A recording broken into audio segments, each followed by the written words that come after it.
Tonight, we open a door that was never meant to be unlocked. A former priest has come forward, not with theory, but with testimony. And what he reveals could fracture the foundation of everything we've been taught. Hidden vaults, secret manuscripts, a timeline rewritten by those sworn to truth. For years, he served inside the Vatican. He saw the archives no one is allowed to speak of. He read the pages that were supposed to stay buried forever. This is not just about forbidden texts or ancient rituals. It is about control of time, of knowledge, of memory itself. Entire centuries were shaped in silence while the world looked to Rome for salvation. Now, for the first time, someone who was inside is telling all, not in whispers, but in full. Like the video. Subscribe, because tonight we hear from the one who walked away. And once you hear what he knows, there is no going back. They say the church never forgets, that once you wear the collar, it marks you forever. But what they don't say is what happens when the collar starts to choke you. I was once part of it. I prayed in Latin. I walked the echoing halls of ancient stone. I believed with all my heart, but the truth has a strange way of finding cracks. And once it seeps in, it never leaves. I didn't leave the church because I lost faith in God. I left because I saw what was being hidden in his name. There are rooms in the Vatican that most priests will never enter, corridors beneath corridors, keys handed only to a few. I was one of the few. At first, I thought it was a privilege, a reward for loyalty. But the deeper I went, the more the light faded, until all that remained were questions no one was willing to answer. There was one night I remember clearly. A storm had hit Rome. The power flickered, and I was called to assist in a section of the archive most people don't even know exists. No photos, no phones, just silence and dust, and a smell like dried blood on old parchment. I saw scrolls older than any history book I'd studied, languages I couldn't read but somehow understood, pages that told a different story of creation, of time, of us. That night something changed. It was like staring into a mirror and seeing a stranger looking back. I knew then that the version of history I had been preaching was not the whole truth. It wasn't even a half-truth. It was a performance. And we were all actors, reading from a script written long before we were born. I kept quiet for months. I went through the motions. I led Mass. I offered confessions. I smiled in the presence of bishops who held secrets behind their eyes. But inside, I was crumbling. The lies weren't just in the texts. They were in silence. In the books we were told not to read. In the names removed from the records. In the years that simply vanished. Eventually, I walked away. No ceremony, no goodbye. I left my collar on the altar and stepped out into the night. Since then, I've kept my head low, but I can't stay silent anymore. There are things the world needs to know. Not to tear down faith, but to rebuild it on something real. Not fear, not control, truth. This is my confession. Not the kind whispered in a dark booth. The kind spoken loudly under open skies. Because sometimes the biggest sins are not committed by individuals. They are built into systems, protected by robes, sanctified by rituals, hidden behind gold and stone. If you think you know the Vatican, think again. Because what I saw was never meant to be seen, and what I read was never meant to be remembered, until now. The monastery was quiet, always quiet, the kind of silence that didn't feel peaceful but watchful, like the walls themselves were listening. When I first arrived as a young seminarian, I thought it was holy, a place where questions would meet answers, and doubt would fade into faith. But the more time I spent there, the more I realized that silence wasn't sacred. It was enforced. We were taught how to read scripture, but only in a certain way. If you asked too many questions, even kind ones, the older priests would smile politely and change the subject. If you kept pressing, they would recommend prayer and fasting. That was their code. It meant stop asking. Some texts were studied in great detail, others were mentioned once and never brought up again. And some names you only heard in whispers, late at night, when the lights were out and someone dared to speak freely. There was one class on early Christian history that changed everything for me.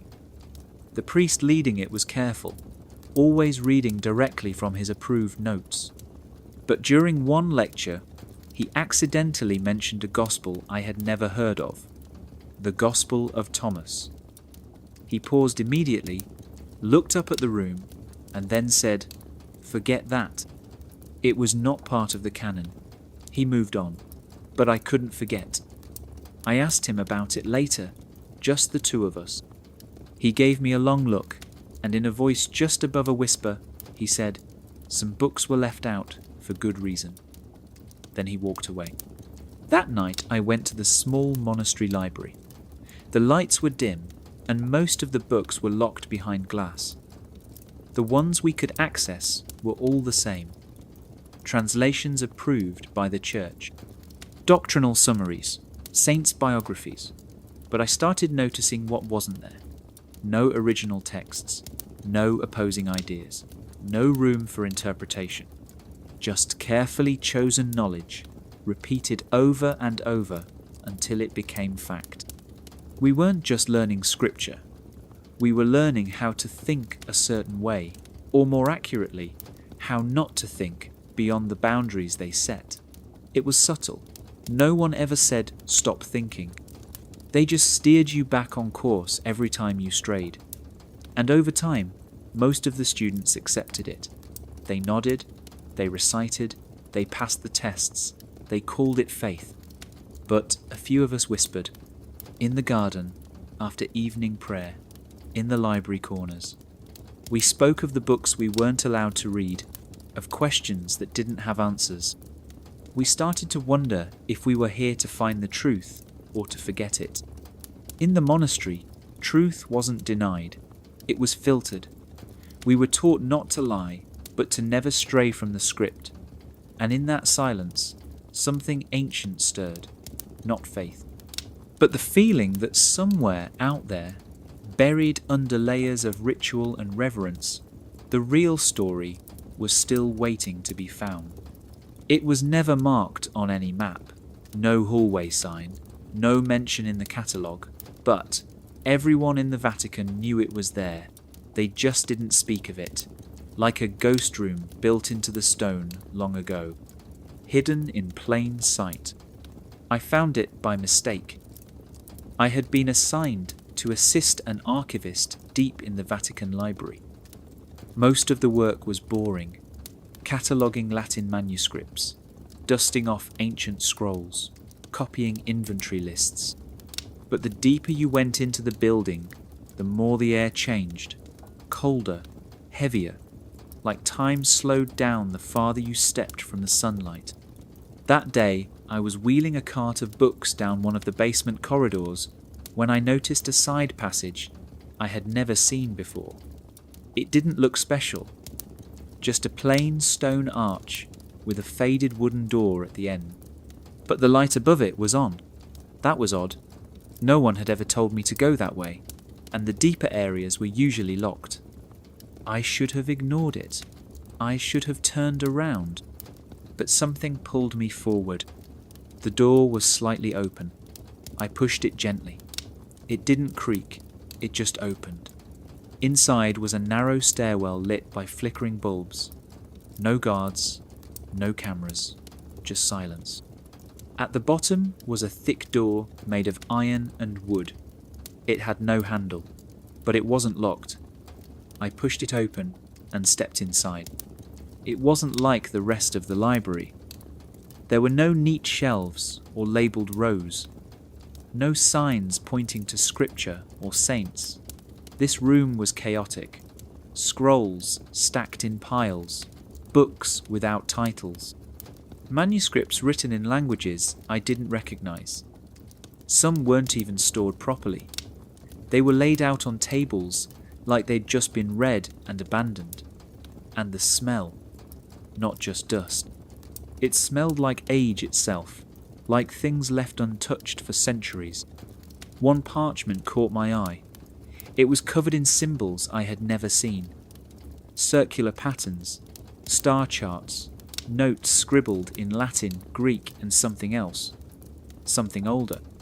The words weren't just telling a story. They were warning someone. I felt it, deep in my chest. Like whatever this was, it wasn't meant to be read casually. I didn't hear the door open behind me, but suddenly I wasn't alone. A figure stepped into the room. An older priest. He didn't yell. He didn't look surprised. He just stared at me for a long time. Then he said one thing. "You were not meant to see this." He didn't explain. He didn't threaten me. He just walked over, took the manuscript from my hands, and gestured for me to leave. I never spoke of it again. Not to anyone. But from that moment on, I knew. The Vatican doesn't just guard history. It edits it. It curates it. And sometimes it buries it so deep that even those who serve inside its walls forget what they're protecting or why. It started with a footnote, a tiny line in a massive theological commentary we were assigned to read during training. It mentioned a verse that didn't appear in our version of the Bible. At first, I thought it was a printing error, but then I noticed something strange. That verse existed, just not in our translation, and not in any version the Church allowed us to use. That tiny discovery became an itch I couldn't stop scratching. I began comparing Bibles, the Latin Vulgate, the Greek Septuagint, the Coptic versions, even early Syriac fragments. And slowly, a pattern began to emerge. Certain stories changed tone. Certain names disappeared. Entire passages were shortened or reworded. Some texts had warnings. Others had endings that felt incomplete, like someone had carefully trimmed the edges so the whole thing would fit inside a box. There was one night I'll never forget. I had managed to get my hands on a copy of the Gospel of Thomas. Not through official channels. It had been scanned from a crumbling manuscript found in Egypt and translated by independent scholars. It was raw. It didn't tell the story of Jesus like the others did. There were no miracles, no resurrection, just sayings, deep, mysterious, challenging. And what struck me most was how it painted a completely different picture, not a saviour from above, but a teacher of inner truth. A man telling people to look within, not to follow blindly. I brought it to a senior priest I trusted. He didn't even open it. He just looked at the cover and told me it was heretical, dangerous, not because it was false, but because it wasn't meant for public eyes. He told me the Church had made a decision long ago to protect the faithful, to keep the message clean and simple. He said, the early councils decided what was holy and what was not, what was inspired and what was inconvenient. That word stayed with me. Inconvenient, not untrue, not evil, just something that didn't fit. I started digging deeper. The Gospel of Mary Magdalene, the Book of Enoch, the Gospel of Philip. All of them are real. All of them were excluded. Some hinted at divine feminine energy. Others talked about the stars and cycles of time. Some challenged the idea of sin itself, and every one of them had been hidden away, not destroyed, just buried, kept behind walls, or rewritten in languages no one could read without permission. It became clear that the Bible as we know it is not a perfect record. It's a curated collection, chosen by men, edited over centuries, translated in ways that served a purpose. To guide faith, yes, but also to shape power. When people say the Bible is the Word of God, they don't realize how many human hands touched it first, how many voices were silenced, how many truths were filed away under the label of heresy. And maybe the scariest part isn't that pages are missing, it's that we were never supposed to know they were gone. It was supposed to be a normal lesson, just another dry lecture on church calendars and holy days, but something didn't sit right. We were being taught how Easter is calculated. It's based on the first full moon after the spring equinox. Simple enough. Until one student raised his hand and asked a question no one had ever dared ask before. What if the stars don't line up with those dates anymore? The room went quiet. The priest teaching us smiled, but didn't answer right away. He shifted in his chair. Then he muttered something about tradition and authority. That was the first red flag. If the church claims to follow the heavens, then why were we ignoring what the sky actually shows? That night, I stayed behind in the library. I found an old almanac and started comparing dates. The more I looked, the more confused I got. According to astronomy, the spring equinox had drifted, slowly, quietly, over centuries. What used to happen in Aries now happens in Pisces. And yet the church still claimed everything was perfectly aligned. It wasn't. Not even close. I dug deeper. The calendar we use today, the Gregorian one, was created in 1582. Before that, we used the Julian calendar, but even that wasn't the original system. Civilizations long before the church had mapped the stars with shocking accuracy. They tracked solstices and lunar cycles with stone and shadow. They knew when the sky shifted, and they adjusted. But the church didn't. It declared time. It named the days. It chose which festivals would fall when. And slowly, reality drifted away from ritual.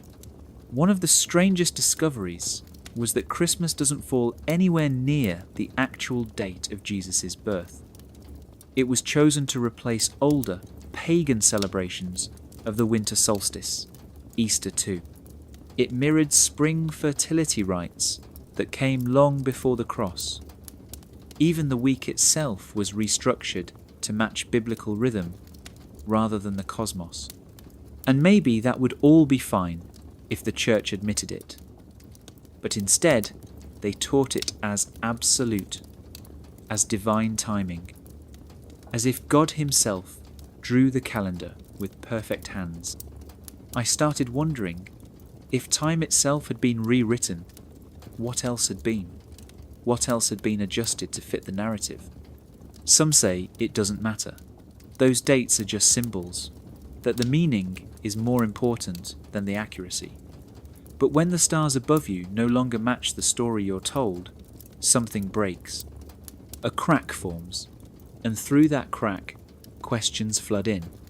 If the church could reshape time, what was stopping it from reshaping history, or memory, or even the truth? That night I walked outside and looked up. The sky was clear. Stars blinked above me like quiet witnesses. They didn't care what date we called it. They told a different story, one carved in light and silence. One the church tried to imitate, but never quite matched. And in that space between heaven and habit, I realized the stars were right. We were the ones who had gone wrong. There's a hallway deep inside the Vatican that few people ever walk. No tourists, no cameras, just silence and rows of filing cabinets stretching longer than they should. I was helping an older archivist organize documents one afternoon when he stepped out to take a phone call. I was told to stay in one room, but curiosity doesn't listen to orders. I wondered a little. Just a few steps. That's when I saw the drawer. It wasn't locked. I pulled it open and found files labelled with saint names I'd never heard before. Saint Menulphus, Saint Labrada, Saint Sicarius of Brantôme. They were typed out in neat Vatican script, but something felt off. I flipped through the pages. Most of them didn't have birth dates. Some didn't even have locations. Just short descriptions of miracles, visions, martyrdoms, stories that sounded more like myths than real lives. One folder simply said, "No longer recognized." That phrase chilled me. It was like someone had quietly erased them, not with fire or violence, but with paperwork. When the archivist returned, I asked him casually about one of the saints. He stared at me for a moment, then smiled and said, "Not all saints stay saints. Sometimes stories fall apart. Sometimes evidence goes missing, or never existed at all." That answer haunted me. I started looking deeper into the official canon, the recognized saints, thousands of names. But when I tried to trace some of their lives, I found dead ends. Churches dedicated to people who might never have lived. Statues of saints with no historical records. Miracles are attributed to names that first appeared in documents centuries after they supposedly died. At first, I thought maybe it was just poor record keeping. Ancient history is messy. But then I found internal memos from the 1960s. During a massive review called the Reform of Roman Martyrology, dozens of saints were quietly removed or demoted. Some were labelled as pious legends, others were suspected to be fictional. The church never announced it loudly, it just happened. That's when it hit me. Sainthood wasn't just about faith, it was also about control. Stories of saints were used to teach lessons, to inspire fear, to shape behaviour. And if those stories needed to be rewritten or removed to fit the narrative, they were. But what about the people who prayed to them for generations? The villages built around their relics? The children named after them? What happens when your protector is declared imaginary? It made me wonder how many other names had been created or erased without anyone knowing. How much of our history was based on figures that only existed on parchment and in sermons. The church didn't need to burn books when it could just close the file and move on. And sometimes the most dangerous stories aren't the ones that get told. They're the ones that disappear quietly, with no one left to ask why. That day, I realised the saints weren't just holy, they were edited. And in the margins of those edits, a different history was hiding. The first time I saw the chained books, I thought it was just for preservation. Old leather bindings, heavy iron clasps, thick chains bolted to stone desks. But then I noticed something strange. These weren't books people were supposed to read. They were books meant to stay put, to stay closed. And the language inside them wasn't meant for just anyone. It was Latin, but not the kind we learned in seminary. This Latin was older, twisted, almost like it had been rewritten to hide more than it revealed. There was one manuscript I remember clearly. It looked like a collection of parables at first, but the phrasing was dense, overcomplicated. Instead of saying God is light, it said something like, divine luminosity is expressed through metaphysical emanation. That sounds smart, but it's designed to confuse, to make the meaning so difficult that only trained priests could understand it, or think they could. I asked my mentor why the church didn't just translate everything into common language. His answer was simple. Not everyone can handle the truth. He said it with a straight face, as if protecting the faithful from knowledge was holy, as if truth needed a filter. That's when I started noticing the pattern. Ancient texts would be found in Greek or Aramaic, clear, powerful, sometimes even poetic. But when they were copied into Latin, everything changed. Meanings shifted, words were added. Some parts were left out completely, and the Latin versions became the official ones, the ones taught, preached, canonized. It wasn't just a translation, it was a transformation. One day, I found an early version of a gospel side by side with its Latin counterpart. The original said, "The kingdom of God is within you." The Latin version rephrased it, "The kingdom of God is not for all to understand." That one change flips the entire meaning. One empowers, the other controls. I began to see that the real power of the church wasn't in the buildings or the gold. It was in the words we were allowed to hear, and the ones that were buried in layers of language and ritual. In the early centuries, there were hundreds of Christian texts, letters, visions, teachings. Not all agreed with each other. Some spoke of reincarnation, others of stars and cycles.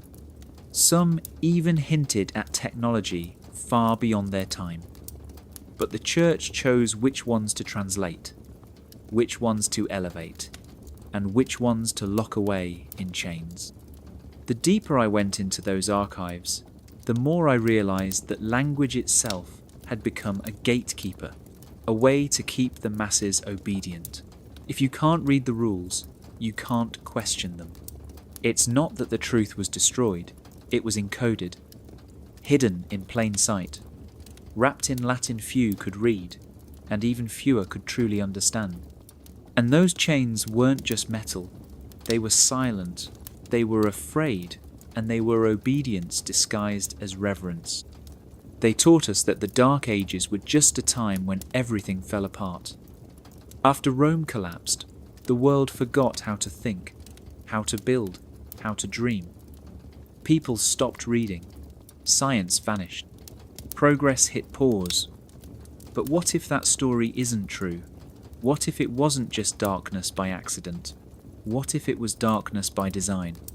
That idea hit me late one night while reading an old lecture transcript buried deep in the Vatican Archive. It wasn't even classified, just forgotten. The professor had argued that the early Middle Ages weren't as primitive as we're told. He said people didn't just lose knowledge, they were kept from it. At first, I thought he was exaggerating, but then I looked into the records, and the gaps were huge. For almost 300 years, we have almost no original writings, no confirmed inventions, no clear history. As if time just dimmed. That's when I found the theory no one likes to talk about, the phantom time hypothesis. It suggests that entire centuries may have been added or erased from history. That kings and popes work together to rewrite timelines, to hide things, or to give themselves more power. It sounds crazy until you realize how much of our calendar was set by popes. How many dates were changed without evidence? How many documents we rely on are copies of copies of copies? But even if time wasn't faked the way that theory claims, one thing is clear. The church controlled what survived. Books that challenged doctrine were burned. Scientists who questioned too much were silenced. Whole libraries were wiped out in the name of purification, and the few places that still held ancient knowledge were turned into monasteries where only monks could read. The average person wasn't allowed to own scripture, or to study astronomy, or to ask where certain ideas even came from. Knowledge became a privilege, and ignorance became holiness. Some inventions we think were created in the Renaissance had already existed centuries before, but they were forgotten or buried. Glass lenses, advanced maps, mechanical devices, all gone, and then suddenly rediscovered as if they appeared from nowhere, but they didn't. they had been suppressed, hidden in vaults, or destroyed to keep control. The more I read, the more I realize that the so-called Dark Ages weren't dark because of chaos. They were dark because someone dimmed the lights. When truth threatens power, it becomes dangerous. And in those centuries, when the church was growing stronger than any king or emperor, it decided what was sacred and what was sin, what was remembered and what was erased. It wasn't a time without knowledge. It was a time without access. And that's the real danger of forgetting. Not that things are lost, but they are hidden, on purpose, in the name of order. And once you see that pattern, it's hard to unsee it. Because then you start to wonder how much of what we call history was actually memory rewritten. They told us the Jesuits were scholars, missionaries, men of learning and discipline. They dressed simply, spoke softly, and always acted as if they served a higher cause. But behind the public image was something far more secretive, something most priests never learned, something I only heard about after I had already taken my own vows.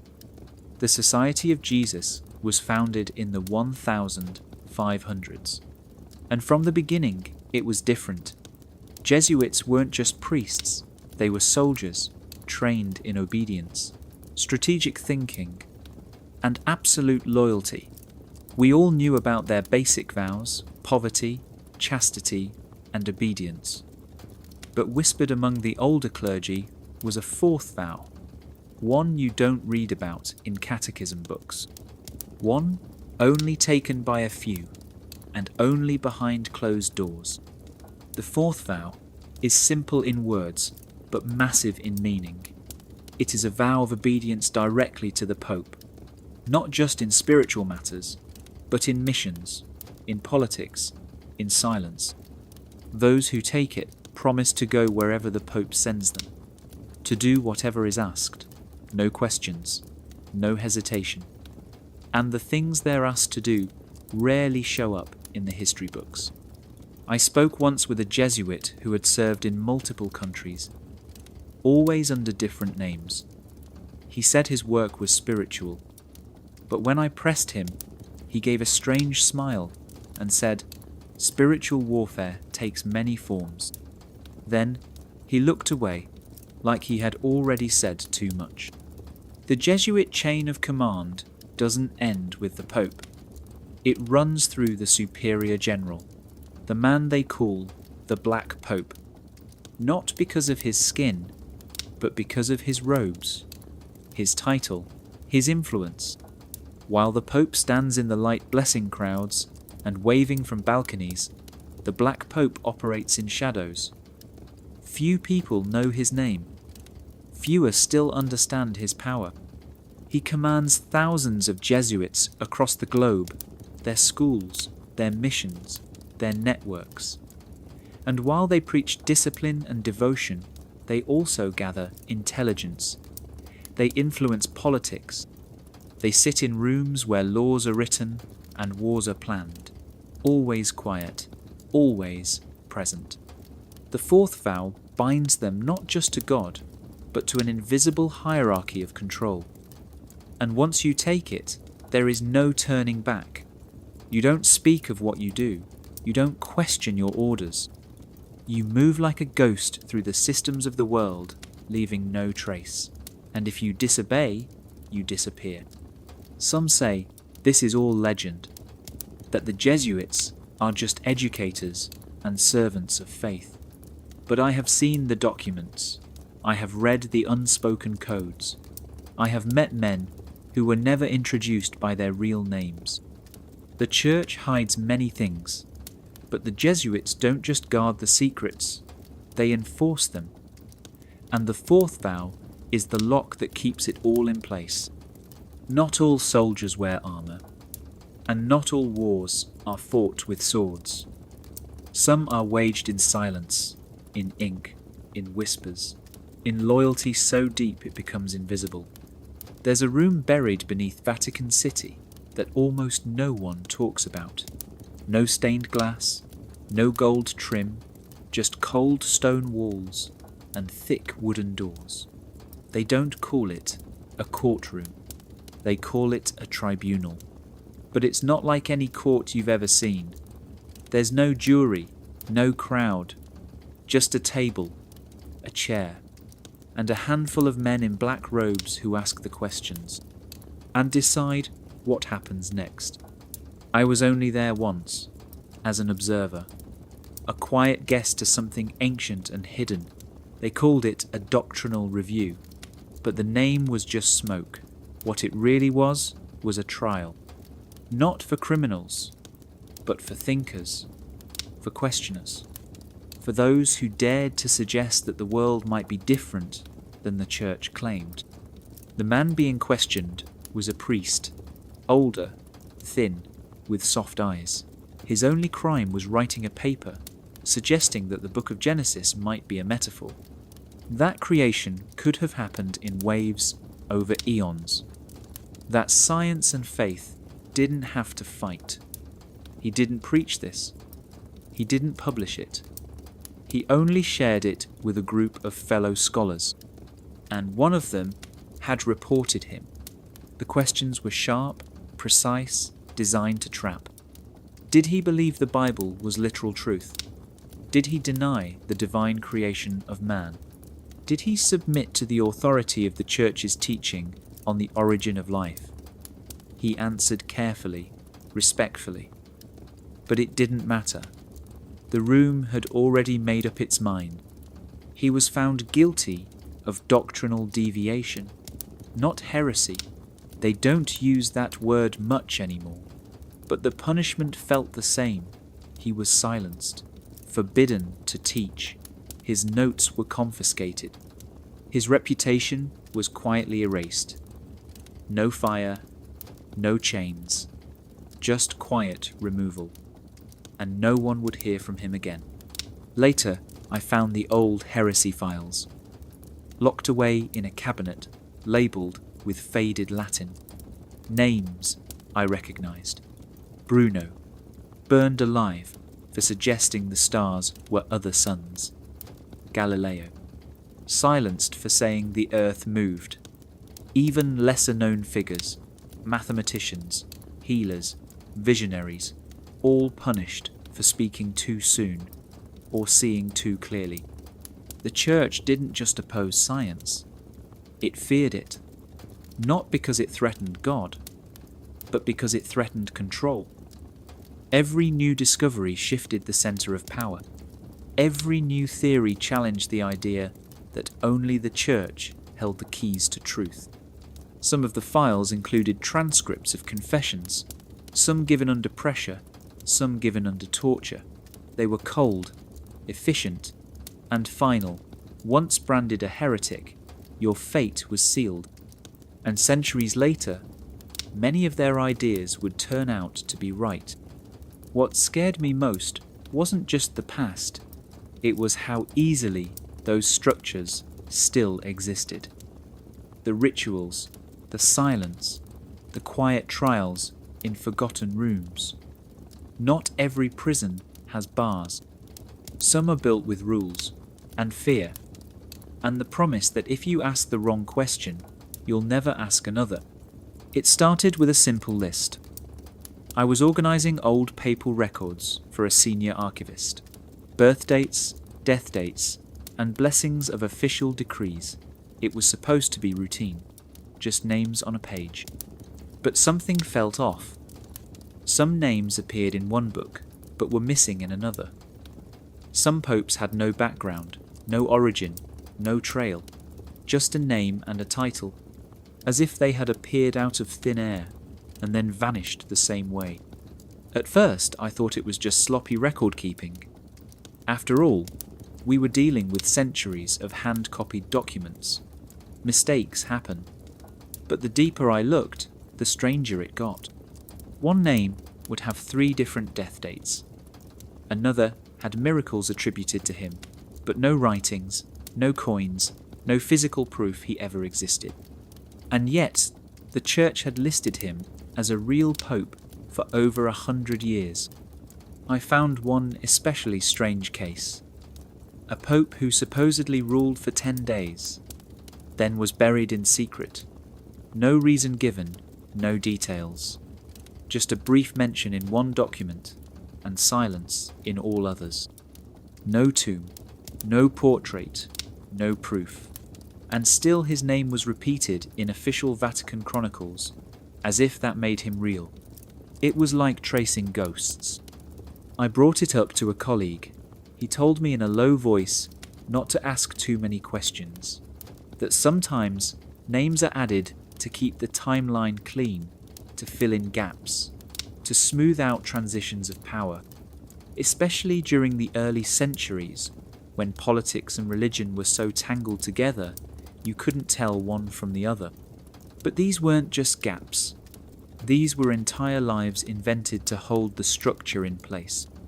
I started reading alternative histories, writings by scholars who had noticed the same things. They called them phantom popes, paper popes, figures who existed only in the records but left no mark on the world. In some cases, there were even debates about whether certain popes were actually the same person under different names. And then there was the strange case of the female pope, Pope Joan, a legend denied by the Church, but whispered in every corner of Europe. Some said she reigned disguised as a man. Others claimed she was a warning, a myth to scare or distract. But either way, her story pointed to one thing, that the papal record was not as flawless as it claimed. In a religion built on tradition, the list of popes is sacred. It is supposed to be the unbroken line from St. Peter to today, a golden chain of authority. But when you find weak links, or links that never existed at all, the whole chain begins to tremble. The truth is, popes were human, chosen by men, not angels. And sometimes their names were written in for politics, for power, or just to cover up a missing year. I used to believe the papal record was history carved in stone. Now I know it is more like ink on water, and some names were never real. Just echoes meant to keep the illusion alive. It was just another quiet morning in the archive, the kind where the only sound is the flick of old pages and the echo of footsteps on marble. I had been assigned to catalogue a stack of uncategorized documents.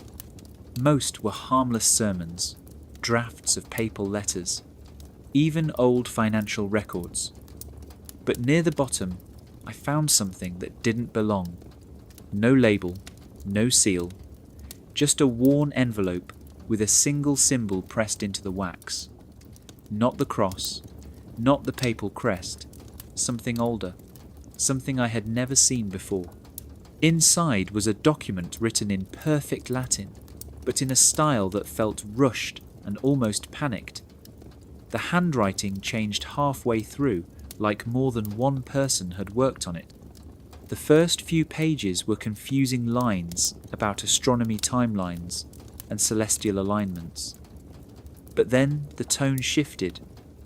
It started talking about a recalibration of time itself. Dates moved, events reassigned, centuries blurred. It listed popes and emperors who were relocated on the timeline as if history were a puzzle board being rearranged behind closed doors. Some events had been duplicated under different names in different regions. Others were completely fabricated to cover long stretches of silence. They called it necessary for the stability of the Church, a correction for the faithful. My hands started shaking as I read. One section detailed how certain documents were to be altered before being placed in public archives, while the originals were to be sealed in the secret vault. It even had a list of the altered documents with notes on what had been changed. Dates, names, locations, everything. But the worst part came near the end. A paragraph in red ink warned that if the truth ever surfaced, it would unravel not just church history, but the fabric of Western civilization. The idea of progress, the legitimacy of monarchies, even the credibility of science and astronomy. It said most would never believe it anyway. That the illusion was too strong, too deeply woven into culture, education, and memory. I didn't know what to do. I could pretend I hadn't seen it. I could report it and let it vanish again into the vaults. But something in me cracked. I thought about the students learning history from books that were carefully edited, about people shaping their faith around timelines that had been adjusted like theatre scripts. I thought about everything I had already seen, the chained knowledge, the ghost pops, the missing saints. This was the last straw. I left the archive that day and never returned. I didn't pack. I didn't say goodbye. I just walked away. Because once you see the blueprint behind the illusion, you can't go back to pretending it's real. And maybe that's why they hide it. Not because the truth is too terrible, but because once you see it, you start asking questions. And that's what they fear the most. A world full of people who ask why. History is supposed to be a chain of events. One year leads to the next, like footsteps across time. But what if some of those steps were faked? What if entire centuries were added on purpose? That idea sounds insane until you look closely at the cracks. And once you see them, you can't unsee them. They call it the phantom time hypothesis. The theory says that nearly 300 years of our calendar never actually happened. Specifically, from around 614 to 911 AD. That gap includes a whole bunch of events and rulers, including the early rise of the Holy Roman Empire. But according to this theory, those years were invented to make a lie look like the truth. At the centre of it all are two names, Otto III and Pope Sylvester II. Otto was a powerful emperor in medieval Europe, ambitious, smart, and obsessed with Rome's golden past. He wanted to rule not just as a king, but as a Roman emperor. But there was a problem. He wasn't living in a time that matched that kind of title. So with the help of Pope Sylvester, they allegedly came up with a solution. Shift the timeline, move the calendar forward, insert a few hundred years, make it look like Otto was ruling in the year 1000. A symbolic number, a holy number, a number that made his reign feel destined, powerful, chosen. This wasn't just about ego, it was about legitimacy. If Otto could link himself to the glory of Rome and claim divine timing, he would be more than just a king, he would be a myth. Pope Sylvester was no ordinary pope. Before taking the robe, he was a scientist, a mathematician, and possibly a magician if you believe some of the darker rumours. He understood astronomy, calendars, numbers. He would have known how to manipulate the system without anyone noticing. And back then, most people couldn't read. They didn't own calendars. Time was told by the church, by bells and feast days. So when the authorities said it was now the year 1000, people believed it. And history adjusted itself around the lie. But the evidence of the forgery is still there if you look. Archaeologists have noticed that there are very few reliable artifacts from that period. Architecture barely advanced. There are fewer records than you'd expect. It's like time slowed down, or was filled in with recycled stories. Even some ancient manuscripts appear to repeat themselves. Same battles, different names, same kings in different places, like someone copied and pasted old history to make new chapters. If this theory is true, then what we call the Middle Ages might be a carefully crafted illusion, a stage play written by men who wanted to control how the future would remember the past. And the church stood at the centre of it, not just recording time, but rewriting it, one date at a time. Once you see the gaps in the timeline, it doesn't feel like history anymore. It feels like a script, and someone long ago decided how the story should go. The stars don't lie. They rise and fall with precision that no empire can fake. Long before telescopes or charts, people used the sky to measure time, to plant, to travel, to remember. And when the church began rewriting history, the stars became a silent enemy. Because no matter how many scrolls you edit, the sky keeps perfect records. I first heard the term chronoastronomy in a hidden corner of the library. It was written in a dusty notebook left behind by a visiting scholar. It means using the stars to check historical dates. Things like eclipses and comets are predictable. We can run them backward in time with math and see exactly when they happened. So if an old text says there was a lunar eclipse on the night a king was crowned, we can check that. And if it doesn't match, something is wrong. The problem is, many of the church's dates don't match. Some historians tried to speak up, quietly at first, then louder. They used astronomy to show that some major events may have been placed in the wrong century, that some popes and emperors might have lived at the same time, even though history says they were generations apart. These weren't just minor errors. There were deep cracks in the foundation of the calendar. But each time someone got close, they were pushed back. There was one astronomer I remember clearly, a brilliant man from Eastern Europe. He had built a computer model of the sky going back 2,000 years. He started comparing it to medieval texts and noticed dozens of inconsistencies.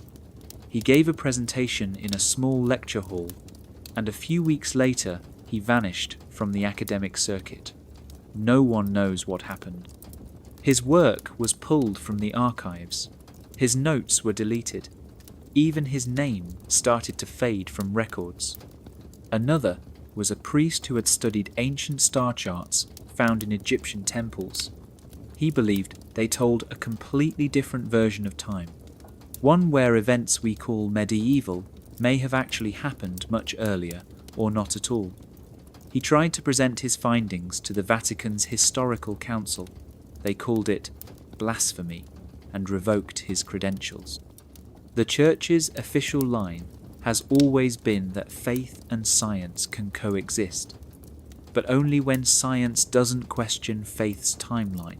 The moment the stars begin to rewrite the script, silence falls like a curtain. Some say the Gregorian calendar reform was just a correction, a technical fix. But what if it was also a reset button, a way to bury the evidence that time had been tampered with? The stars are still up there, watching, waiting. They know the real story. They've seen every night pass without forgetting a single one. But the men who feared the stars feared something deeper. That truth doesn't need a pulpit, it just needs light, and the sky has never stopped shining. They couldn't silence the stars, so they silenced the people who listened to them. There is a room deep in the Vatican that smells like dust and leather and secrets. It isn't the archive most people talk about. It's older, quieter, and harder to find. You don't see it on any official map, which is strange because that room is filled with maps, hundreds of them, maybe more, rolled up, locked in drawers, or mounted under glass. Maps that don't match what we were taught. I was only allowed in once under strict supervision. The man guiding me didn't speak much, just pointed and nodded. I was told to look but not take notes, not touch anything, not ask questions. The first thing I noticed were coastlines that didn't exist anymore. Islands drawn in the middle of oceans are now empty. Mountain ranges placed where there should be flat land. Entire continents shaped wrong. Some maps showed Antarctica without ice, with rivers and forests. Others had markings in the middle of the Atlantic that looked like cities. names I had never heard of, places that officially never existed. One map had a note in Latin scribbled in the corner. When I translated it later, it said, "Beware the lands that vanished." I saw maps that included civilizations we are told were never in contact, trade routes that crossed impossible distances, temples marked in places still unexplored today. The more I looked, the more I realized these weren't just artistic mistakes. They were windows into a version of Earth we are no longer allowed to believe in. Some of the maps were old copies of even older charts. You could see the layers of ink where different hands had tried to erase or correct certain names. But under the corrections, the truth was still there, waiting. There was one in particular I will never forget, a globe sketch from the early 1400s. It showed both Americas long before Columbus, not as blank spaces but with names of villages, rivers, and even symbols that looked like pyramids. When I pointed at it, the archivist shook his head and said that one is not for public eyes. Why would the church keep maps that contradict its own version of history? Why lock them away instead of putting them in museums? Because maps are dangerous. They show you not just where you are, but where you've been. And if enough people see the old maps, they might start asking why the new ones lie. Cartography is not just science, it's power. Whoever controls the map controls the story, the borders, the names, the memory of what once was. The Vatican doesn't just guard theology, it guards geography. And in those forgotten drawers are the roads to places we've been told never existed, or that were destroyed. Or worse, that still exist, but are hidden on purpose. Maps don't forget, they just wait to be read. And sometimes the scariest thing is not getting lost. It's finding out you were never where you thought you were. There's a strange pattern buried in the stories we're told. The deeper you dig into history, the more it feels like certain names were swapped. Inventors replaced by saints, experiments rewritten as miracles. Knowledge turned into myth, as if the past was edited, not erased, just rebranded. I first noticed it while studying the records of an early monastery known for healing. The scrolls described people recovering from sicknesses that should have killed them. Bones mended overnight, fevers broken with a touch. The local bishop called it the work of a saint, but in the margins, someone had scribbled notes in a different ink. Ingredients, temperatures, procedures. It read more like a medical journal than a divine event. Over time, I found more stories like that. A man who could purify water with crushed minerals, branded a saint after his death, but his journals talked about chemistry. A woman who taught villagers how to navigate using the stars. Later turned into a mystical figure who simply followed divine signs. Her original maps vanished. Only the prayers remained. It was like a switch, a deliberate choice to give the credit to heaven instead of human hands. When I asked an older priest about this, he smiled sadly. He told me the church didn't hate knowledge. It just feared what happened when knowledge outpaced faith. People start asking why. And when they stop needing blessings, they stop needing the ones who bless. So instead of banning the ideas completely, they gave them new clothes, wrapped science in robes, put halos on the curious, turned tools into relics. A gear becomes the wheel of a saint. A telescope becomes the eye of heaven. A book becomes a vision. One file I found told the story of a young man who created a device to measure rainfall and predict flooding. He was accused of heresy, not because it didn't work, but because it worked too well. The local leaders feared it would replace prayer, that people would trust machines over miracles. After his death, the church quietly canonized him, but called his invention a divine gift. The machine was hidden, and the story changed. This wasn't just about power, it was about control over memory. If you shape how people remember the past, you control how they imagine the future. A world where progress comes from prayer, not trial and error. Where innovation is divine, not dangerous. We think of saints as holy men and women who glowed with virtue. But maybe some of them were just brilliant thinkers, tinkerers, healers, observers of nature, silenced in life, and worshipped in death. The truth is, the line between miracle and invention is thinner than we're taught. And sometimes the greatest miracle is that no knowledge survived at all.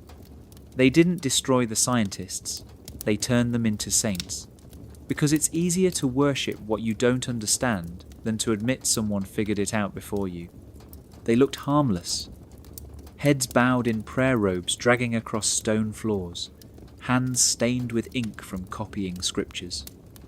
The monks of old were seen as peaceful, devoted, and silent. But what no one tells you is that some of them were also spies. Monasteries weren't just places of worship. They were information hubs. In a world where most people couldn't read, the monks were the ones who held the keys to knowledge. And with those keys came power. The kind of power that didn't need swords or armies, just silence and ink. Every monastery had a scriptorium, a room where texts were copied by hand, but not every text was copied faithfully. I found documents with entire paragraphs scratched out and entire pages replaced.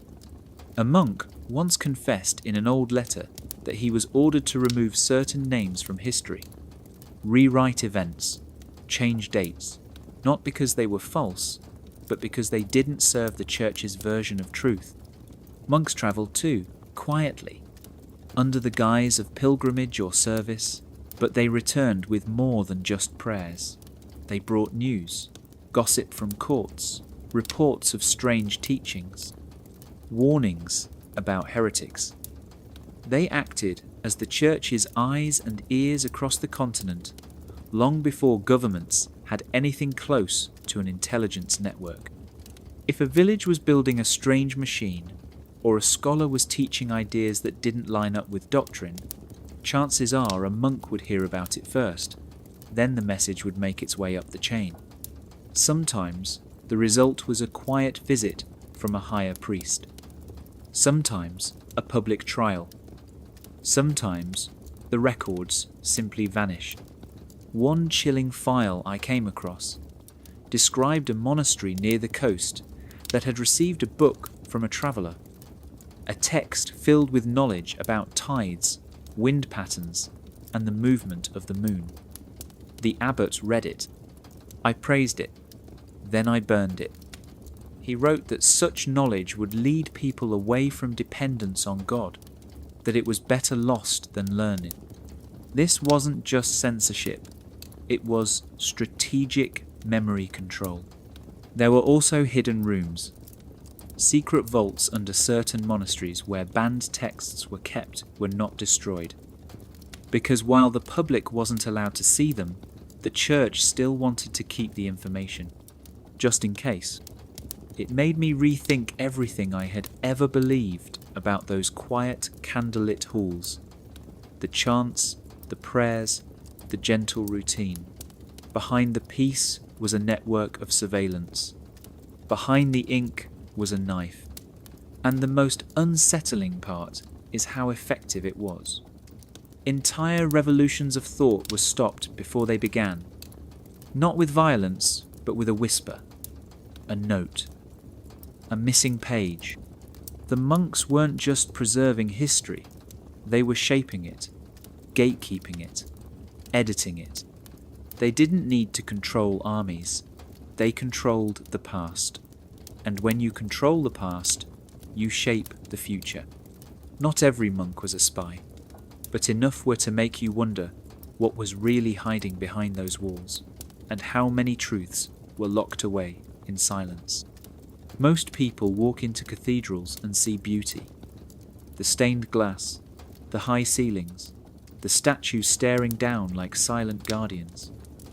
But I was taught to look deeper, not at what was shown, but at what was hidden, because inside these stone giants are messages carved into silence, messages the church never talked about.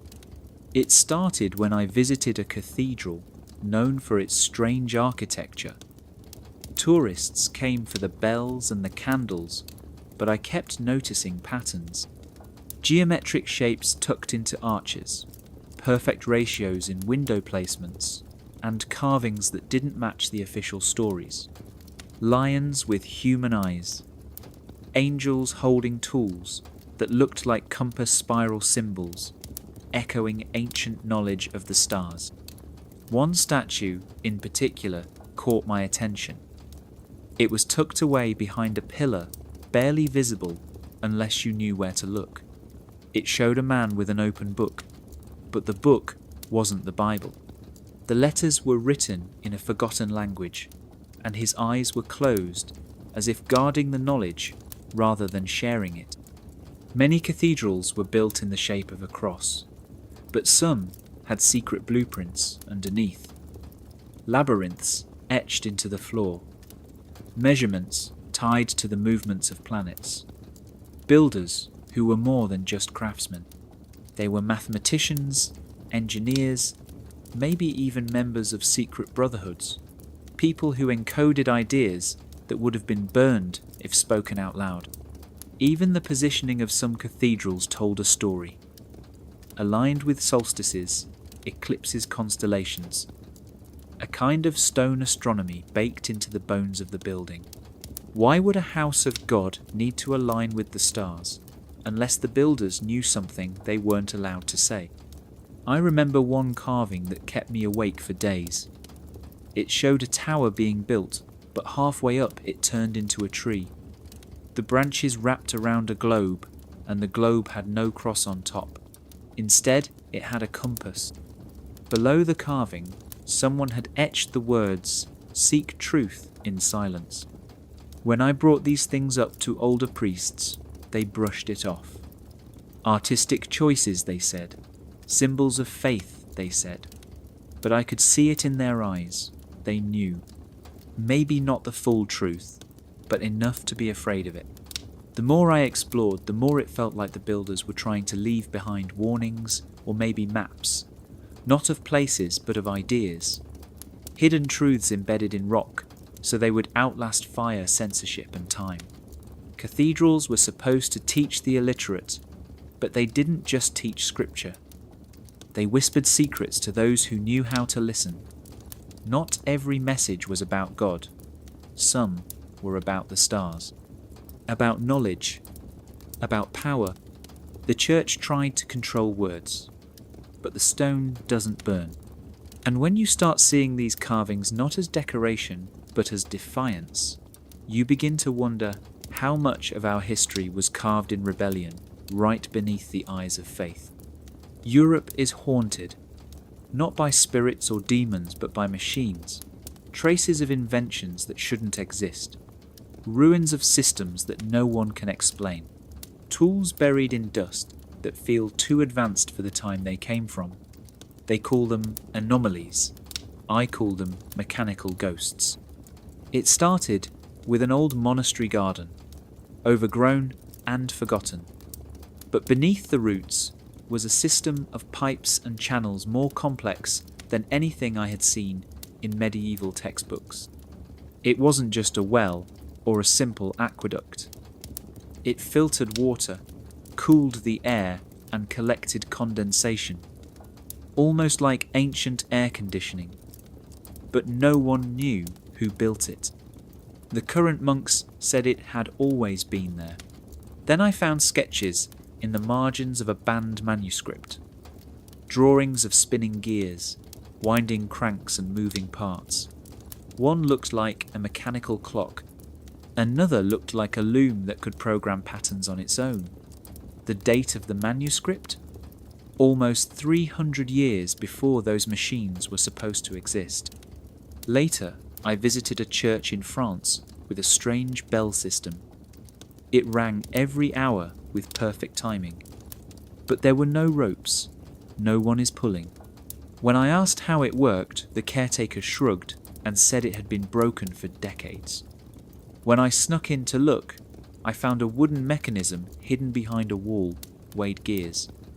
Levers. It had once powered itself using water from a nearby spring. Stories like this are everywhere if you know what to ask. Villagers who talk about ancient mills that could grind grain without touching them. Bridges made of stone so perfectly carved they still haven't eroded. Locks so precise they require keys that no blacksmith can replicate. Tools buried with craftsmen that contain alloys not found in that region until centuries later. Some say these were flukes, lucky inventions by geniuses lost to time. But too many of them were hidden, buried, destroyed, or worse credited to divine miracles. One document I found spoke of a tower in Italy that once held a machine capable of mapping stars with incredible accuracy. The tower burned during a holy war, but survivors described cogs of bronze and glass lenses so powerful they could see ships on the horizon hours before they arrived. The Church often called these creations dangerous, too close to magic, or worse, a challenge to God. Because if man could build wonders without divine permission, then what did that say about the Church's authority? So they silenced the machines, not by smashing them, but by forgetting them, burying them beneath new buildings, removing their inventors from memory, calling their creations fables. But the ghosts remain, in basements, in ruins, in texts no one reads anymore. They are the echoes of a Europe that was far smarter than we've been told. A continent that may have once hummed with gears and whispered with steam long before the industrial age ever began. We didn't evolve forward. We were pushed back. And the machines left behind are the proof. The first time I walked into a church-run classroom, I thought I was stepping into a place of light. A room built for learning truth, wisdom, answers. But as the years passed, I realized it wasn't a place to explore. It was a place to forget. Not forget in the usual sense, not like losing your keys or misplacing a book. This was something deeper, designed, a kind of quiet erasing that worked from the inside out. The lessons were always the same. Scripture memorization, strict timelines, lists of saints and sinners. Questions were allowed, but only the right kind. If you asked why God created the stars, you were praised. If you asked why those stars didn't match the church calendar, you were warned. I remember raising my hand once to ask why the Bible didn't mention certain ancient civilizations we knew existed. The teacher's smile faded. He told me some things were not meant to be questioned. He moved on. That was the beginning of the silence. Every book had missing pages. Every timeline had missing years. The maps were simplified. The thinkers praised were all the same. Augustine, Aquinas, a few safe poets, but no mention of the banned ones. No mention of the astronomers, the engineers, and the rebels. It wasn't just about what they taught, it was about how they taught it. Repetition over exploration, recitation over reasoning. You were rewarded for obedience, not curiosity. For silence, not wonder. There was a chart on the wall in one classroom I'll never forget. It showed the stages of sin.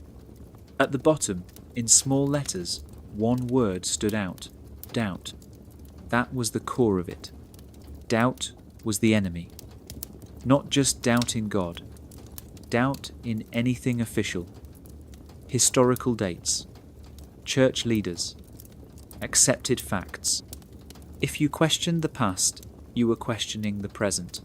And if you questioned the present, you were drifting from salvation. Some of the older monks confessed to me later that they too had questions in their youth, but they buried them. because questions got you reassigned, or silenced, or sent to a monastery so remote no one would ever hear from you again. I found hidden journals in one abandoned school, tucked behind a brick in the wall, pages filled with questions from students. What really happened to Hypatia? Why do the stars not match the feast days? Why are some saints never mentioned in older texts? Why were certain inventions never taught? None of those questions had answers, but they had something else, scribbled in the corner by a different hand, maybe a priest, maybe a student, maybe someone who saw the truth. It read, "This place does not teach, it erases." And that's when I understood. The church didn't just rewrite history in books. I rewrote it in my mind. Year after year, generation after generation, until no one remembered what had been lost. The school of forgetting wasn't a myth. It was real. And most terrifying of all, it still is. Time feels simple. Days, months, years. One follows the other like footsteps in snow. But what if those footsteps were rearranged? What if the calendar we trust was built not to track time, but to control it? The Vatican didn't just shape faith, it shaped the clock. Most people don't think about calendars. We use them without question. But the shift from the Julian to the Gregorian calendar was more than just correcting leap years. It was a reset, a rewriting, a quiet deletion of days and maybe more. In 1582, Pope Gregory XIII announced the new calendar. The reason they gave was that Easter had drifted too far from the spring equinox, so they adjusted it.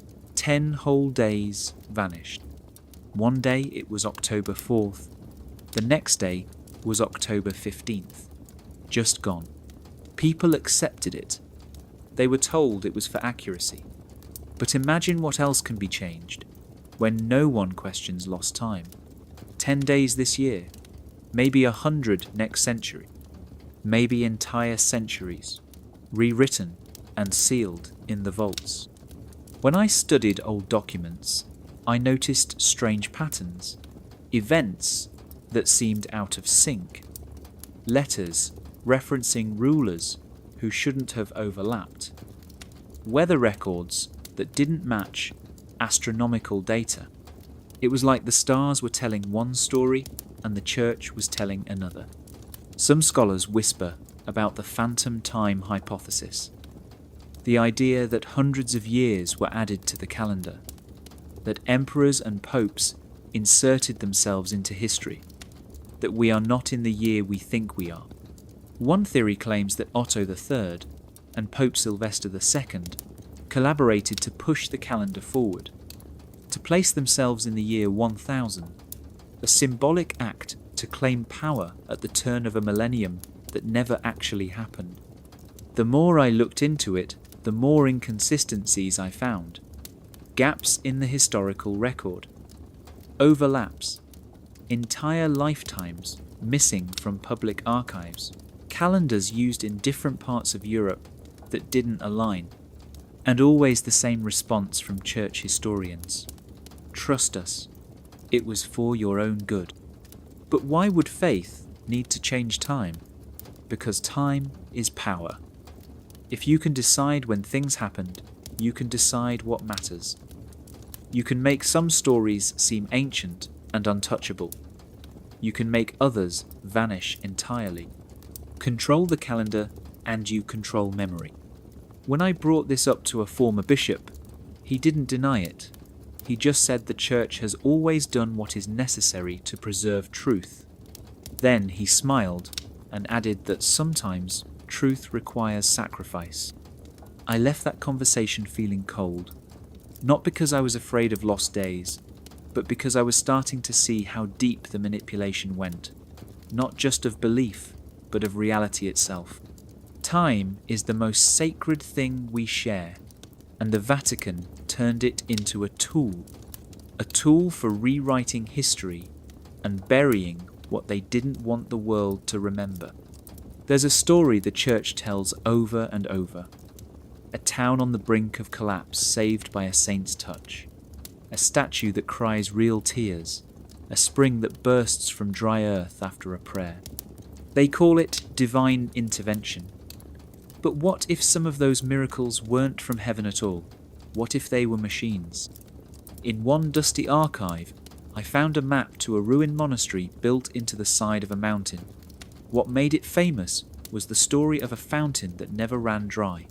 Even during droughts, the water flowed. Pilgrims called it a holy spring.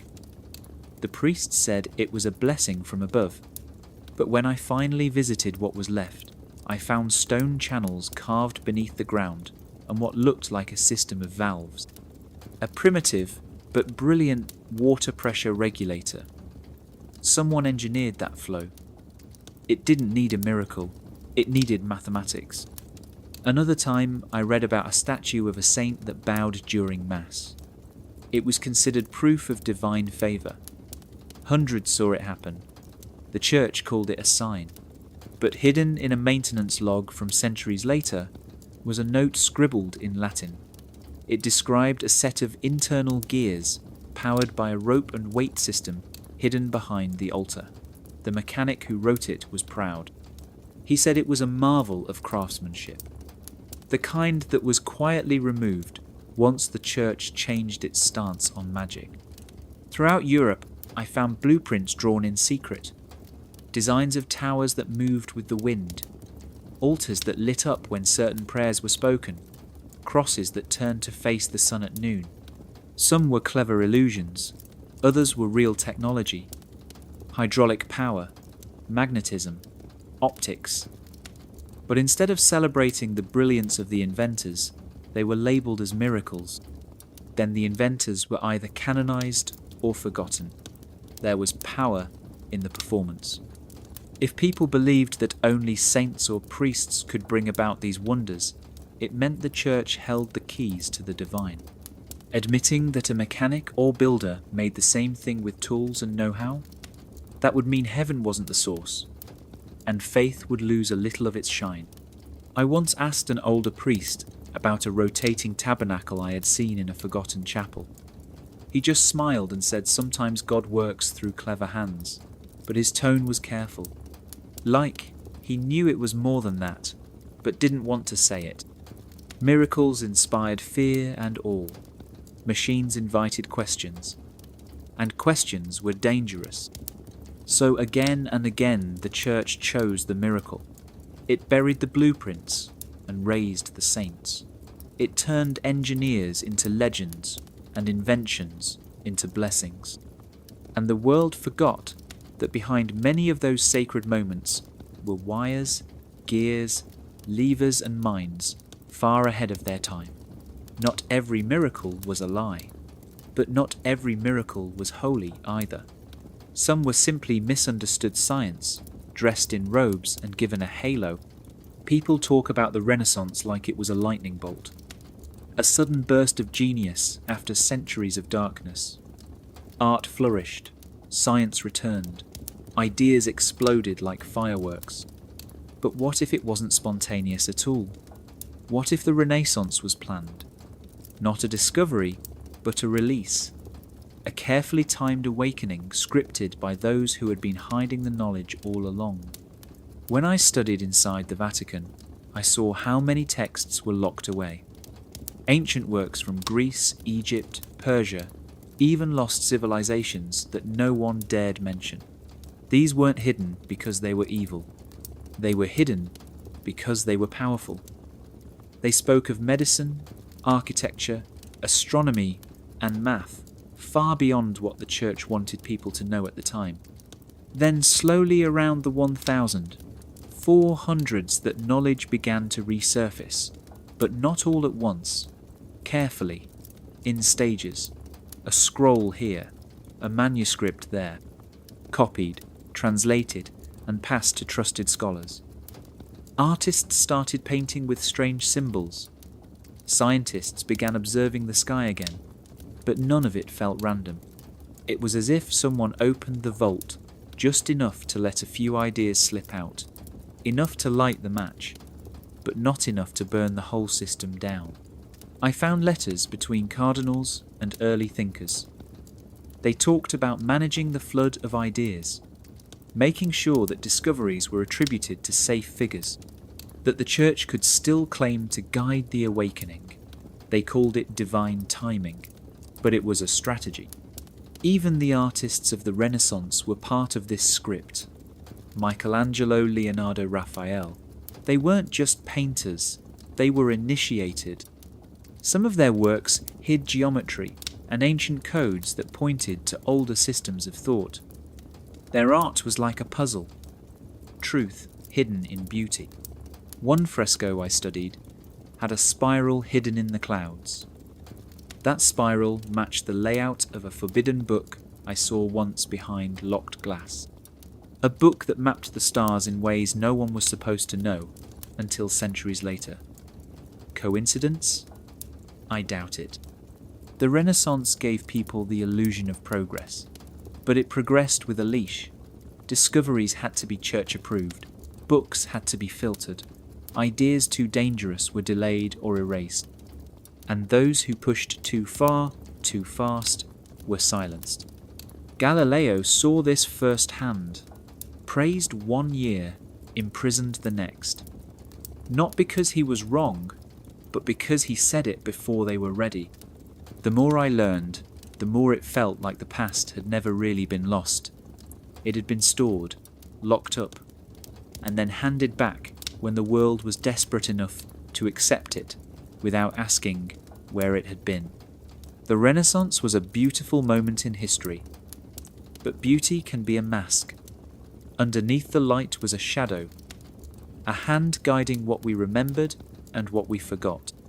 It wasn't an awakening, it was a reveal, and the script had been written long before the curtain ever rose. Not all flames die in the dark. Some are hidden, carried in silence from one hand to the next across generations. While the Vatican tried to lock the truth away, others worked quietly to protect it. They weren't priests or popes. They were builders, stargazers, philosophers, and alchemists. They were the secret keepers, and their mission was simple: keep the light alive. They called themselves many names: Freemasons, Rosicrucians, Knights of the Temple. To the outside world they looked like clubs or cults, but inside their symbols told a different story.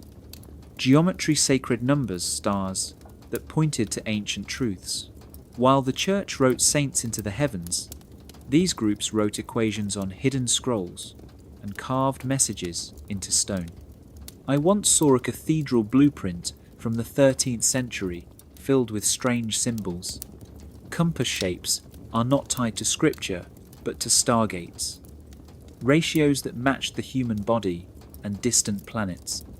It wasn't just built for worship, it was built to encode knowledge. A silent rebellion in stone.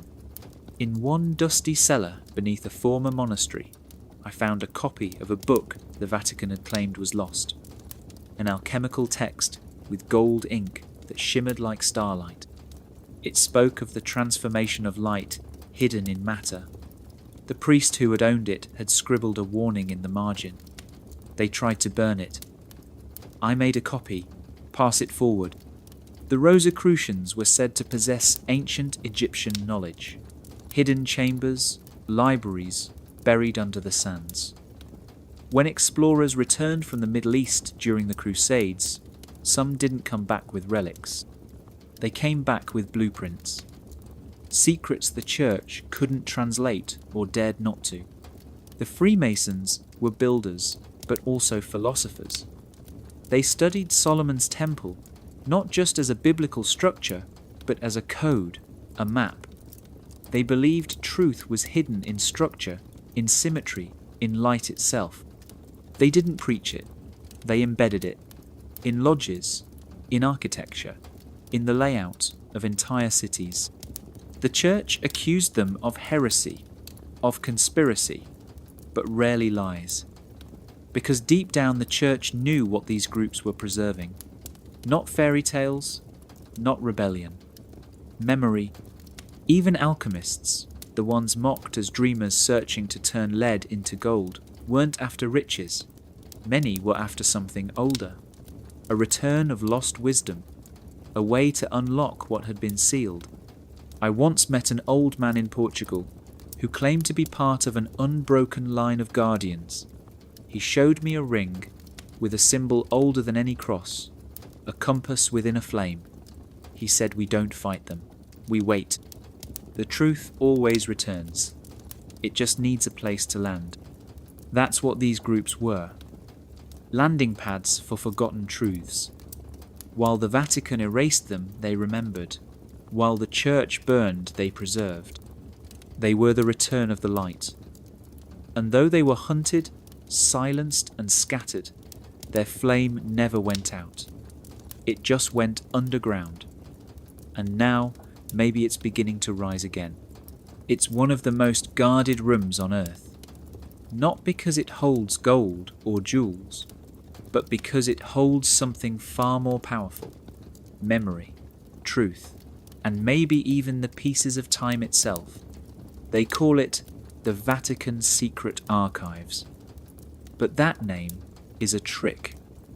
It's not just a secret, it's hidden, sealed, and the world has only seen a fraction of what lies beneath. The entrance is nothing special. A stone hallway, a steel door, a badge scanner, but past that door are over 50 miles of shelves. 50 miles underground, lit by flickering lamps and lined with texts no one outside the Church has read in hundreds of years. Some in languages no longer spoken, some written in symbols, some with covers that seem to hum when touched. I remember the first time I caught a glimpse of the index. It was handwritten, a red leather binder, no thicker than a dictionary. But the entries inside didn't read like normal books. They were warnings. Scrolls from before the flood.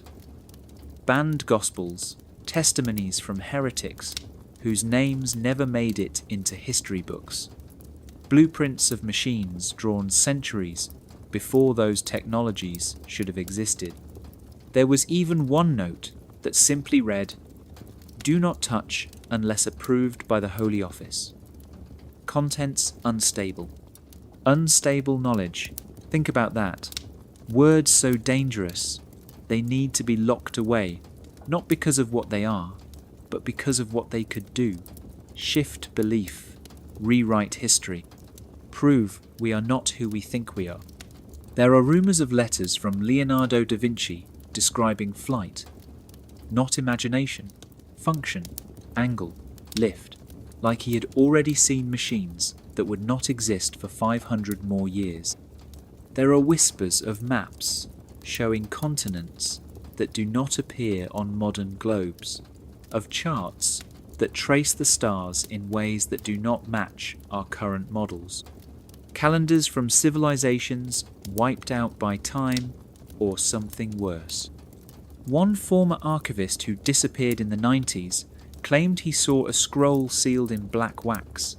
Inside were symbols etched in gold leaf. Not Latin, not Greek, something older. A language of geometry. He said when he looked at it too long, it felt like it was looking back. The Church says the archives are restricted to protect the fragile documents, to guard the truth until it is safe to share. But how long is safe? 100 years? 1,000? Or is it never? Because if even half of what's listed in those shelves is real, then everything we know about human history changes. The wars, religions, the inventions, the timelines, all of it.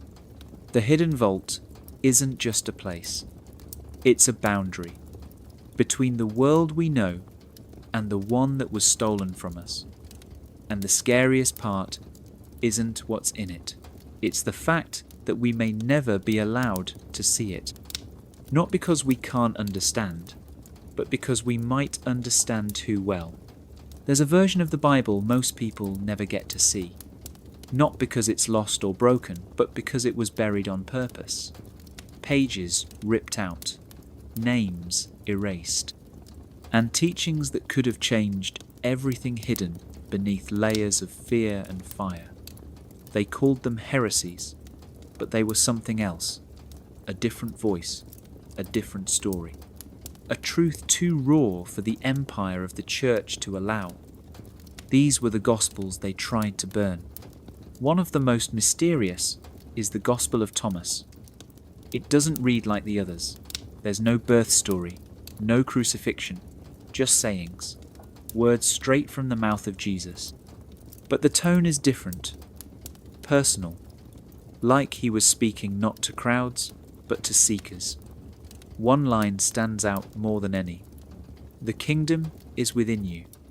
That idea alone could undo centuries of control. If the divine is inside you, why do you need a priest? Then there's the Gospel of Mary. Not just Mary the mother, but Mary Magdalene, the one who was rewritten as a prostitute to strip her of power. But in this Gospel, she is the one who truly understands Jesus, the one he trusts, the one the other disciples fear because her wisdom threatens their authority. In the eyes of this text, she was not just a follower, she was a teacher, maybe even more than that. When I first found copies of these Gospels in a locked drawer deep in the archives, I wasn't supposed to open. I felt like I had uncovered a crime scene. The pages were scorched at the edges, like someone had tried to destroy them and changed their mind at the last second. The Latin labels didn't match the content. It was like they were trying to hide them even from themselves. There are others too. The Gospel of Judas, the Gospel of the Egyptians, texts that hint at entirely different versions of the story. Some say Jesus laughed during his betrayal. Others say he never died at all. Some speak of a spiritual resurrection, not a physical one. All of them were banned. All of them hunted. Because if people believed these stories, it would mean the church's foundation wasn't made of stone. It was made of silence. You have to ask yourself why. Why go through so much effort to erase words? Why burn scrolls and bury libraries and rewrite names? If the official version is the truth, why fear the rest? The answer is simple: control. The banned Gospels empowered the individual. They made the divine something personal, not hierarchical. They made God a whisper, not a throne. And that terrified those who built their empire on obedience. The gospel they tried to burn still lives, in fragments, in whispers, in the quiet spaces between the official lines. And maybe that's enough. Because once a truth has been written, it can never be fully erased, only delayed, only feared, and eventually rediscovered. There was a time when asking questions could get you killed. Not violent questions or political ones. Just simple things. Why do the stars move? What is the body made of? Where does lightning come from? In an age ruled by the church, even curiosity was dangerous. It was not encouraged. It was feared, because curiosity opens doors, and the Vatican spent centuries making sure some doors stayed shut. Imagine a world where books were locked in chains, where reading the wrong thing meant torture, where drawing the solar system differently could cost you your freedom. That was not fantasy. That was Europe for hundreds of years. I remember reading an old letter buried in the archive. It was from a monk in the 1400s who had been caught experimenting with lenses to magnify tiny insects. The letter was short. They have taken my tools. I am not allowed to see what God has made without permission. That one line broke me. He wasn't even defying doctrine. He was just trying to look closer. But even that was seen as rebellion. The church claimed to protect truth, but in reality, it controlled it. Scientists who discovered things that contradicted Scripture were forced to retract their findings or face brutal punishment. Galileo was forced to deny what he saw with his own eyes, not because he was wrong, but because he was early, because the world was not ready for the sky to contradict the Bible. Philosophers too were hunted. Men who questioned the nature of reality, of the soul of time itself, were labelled heretics. Some were imprisoned, some were burned, others simply vanished. Their books disappeared, their names scratched out from records. And it wasn't just about religion, it was about power. If people started to think for themselves, to explore, to question, they might realise that the church was not the only path to knowledge. That scared those in charge more than anything. I once held a banned book on anatomy. It showed muscle bones and veins. It had been copied in secret by students who risked their lives just to understand how the human body worked. There were blood stains on the pages, not from the drawings, from the people who had died to protect them. You might think that was all long ago, but even today, echoes of that fear remain. Certain books are still restricted. Certain questions are still silenced. The war against curiosity never fully ended. It just changed form. The truth is, the church was never just fighting science. It was a fighting wonder, that spark in the human soul that refuses to settle for easy answers, that hunger to understand. When curiosity became a crime, knowledge became contraband. And history was shaped not by what we learned, but by what we were never allowed to ask. But questions are stubborn things. You can bury them, but sooner or later, they rise. And when they do, everything changes. It didn't start with torture. It started with doubt. Quiet warnings whispered in church halls. Looks exchanged across candlelit rooms. A slow, creeping fear that grew not from violence, but from the possibility of it. That if you thought the wrong thing, or read the wrong words, or even dreamed too far outside the lines, you could be accused. Not of evil, but of heresy. And in those days, heresy was worse than crime. It was a crack in the perfect wall, a danger to the illusion. The Inquisition didn't just go after witches or rebels. It went after thinkers, artists, healers, astronomers, people who dared to imagine a world that didn't fit the narrow script approved by Rome. Their tools weren't just racks and flames. They used silence. They used shame. They turned neighbours into spies, students into snitches, families into witnesses. I remember reading a transcript of a young woman's trial. She had asked in confession if animals had souls. Just asked. The priest reported her. She was taken, interrogated. Accused of having unnatural thoughts. Her entire life unravelled from a single question. That is how fragile reason became. Not because it was wrong, but because it was dangerous. Schools began to teach obedience over thought. Stories replaced science. Saints replaced scholars. Wonder was labelled temptation. And so, over time, the mind bent inward, not out of stupidity, out of survival. It was safer to believe than to doubt, safer to repeat than to explore, safer to fear the unknown than to reach for it. Generations grew up inside that cage, not even knowing it was a cage. That's the cruelest part. When the bars are made of tradition and the lock is made of guilt, you don't even try the door. You learn to sit quietly, to pray when you want to ask, to obey when you want to build. I once saw a book of inventions designed centuries ahead of their time. Gears that could move entire cities. Ideas for clean water systems, for flight, for light without flame. All sketched out in secret. All hidden in walls behind altars. because their creators knew they would be burned before their machines ever moved. The Inquisition didn't just torture bodies, it broke my imagination. It rewrote what was acceptable to feel.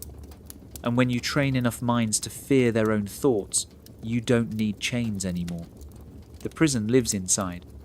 But thought is patient, and some people kept the old ideas alive, in code, in carvings, in paintings that seemed religious, but carried messages only the curious could see.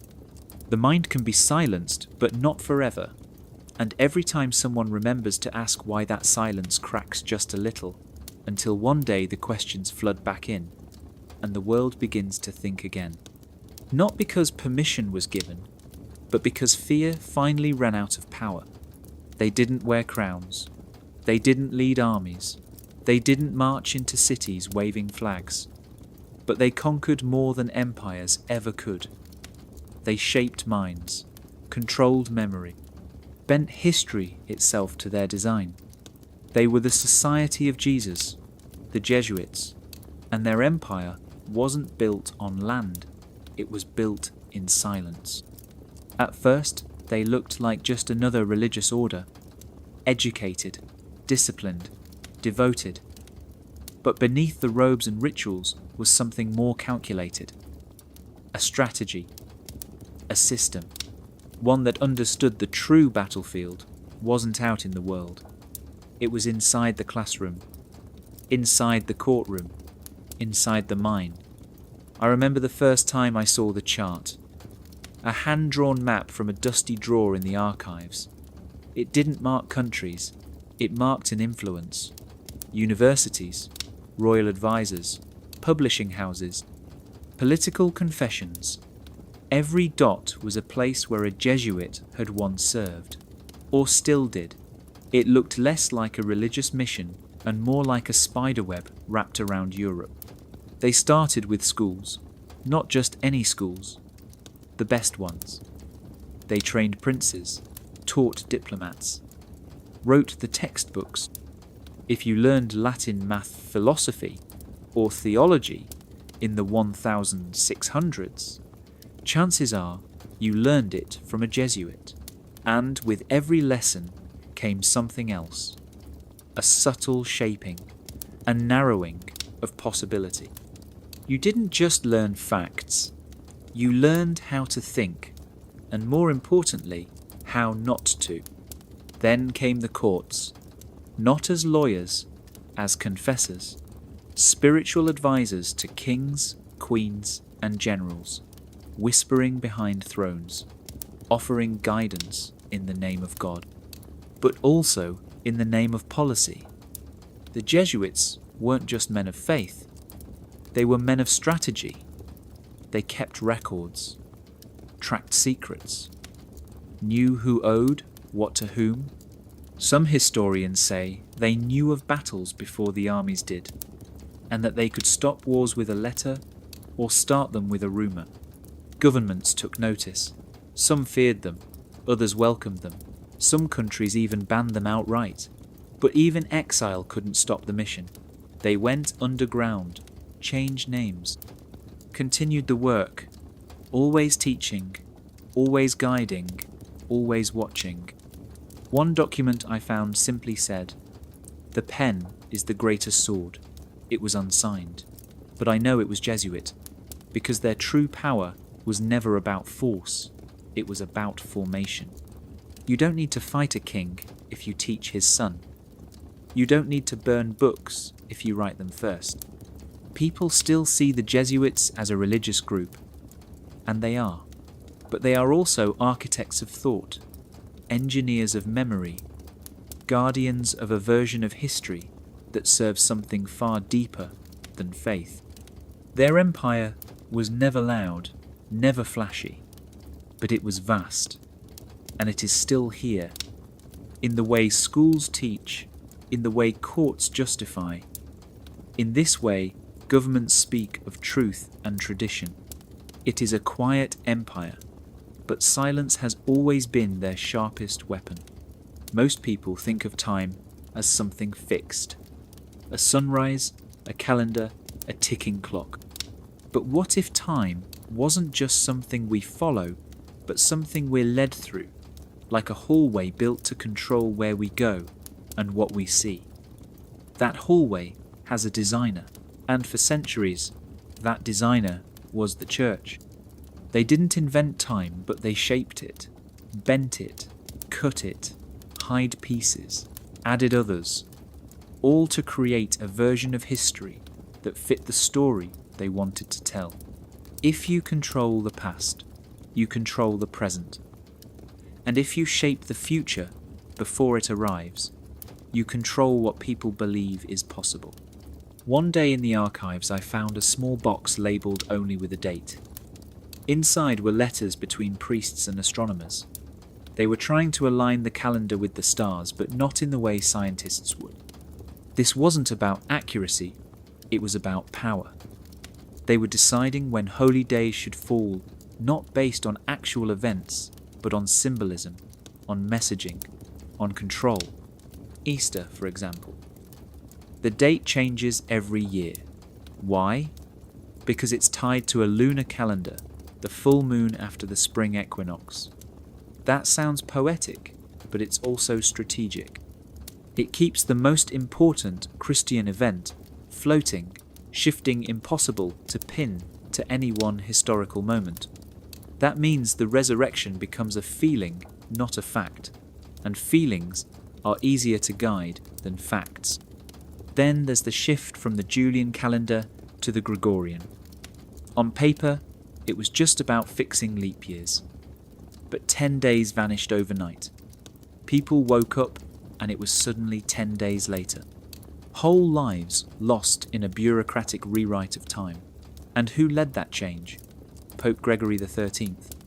The Church didn't just change the calendar, they rewrote reality. Prophecies too were timed carefully. Predictions of apocalypse, Messiah's signs in the sky, all aligned to dates the Church approved. If something didn't fit the official narrative, it was called heresy and erased. But if a new star appeared, or a comet crossed the heavens, and it could be tied to a verse in Scripture, it became a tool, a way to keep believers alert, obedient, and afraid. Control of time meant control of memory, and memory is everything. It's how we build identity, how we understand where we come from and what's ahead. If someone else holds the clock, and the calendar, and the prophecy, they hold your story. And if they hold your story, they can make you believe almost anything.